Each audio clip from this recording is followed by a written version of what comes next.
நம்மளோட வாழ்க்கையில எவ்வளவு பெரிய பிரச்சனையாக இருந்தாலும், ஏன் உயிர் போற நேரத்துல கூட தைரியமாக இருந்தா சுலபமாக அதிலிருந்து தப்பித்து விடலாம் என்பதற்கு உதாரணமாகத்தான் இந்த கதையை உங்களுக்கு நான் சொல்ல போறேன்.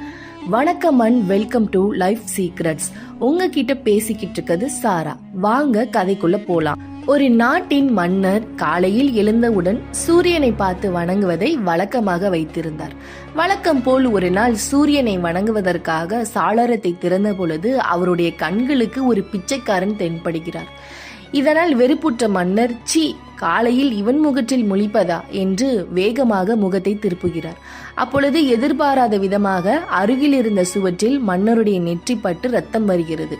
இதனால் கோபமடைந்த மன்னர் அந்த பிச்சைக்காரனை அரசவைக்கு இழுத்து வருமாறு காவலாளிகளிடம் ஆணையிடுகிறார். மன்னருடைய காவலாளிகளும் அந்த பிச்சைக்காரனை அரசவைக்கு இழுத்து வருகிறார்கள்.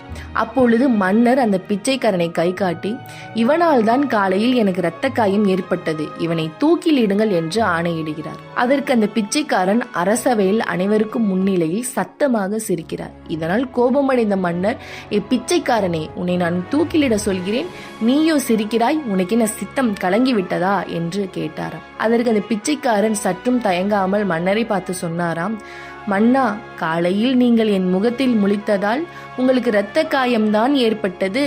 ஆனால் நானோ உங்கள் முகத்தில் முழித்ததால் இன்று என் உயிரே பறிபோக போகிறது. நான் என்ன செய்வேன் என்று சிரித்தபடியே மன்னரை பார்த்து கேட்டாராம்.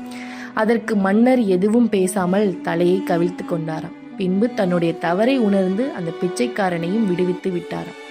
நம்முடைய வாழ்வில் தலை போகும் தருணத்தில் கூட தைரியமாக இருந்தால் சுலபமாக அதிலிருந்து தப்பித்து விடலாம்.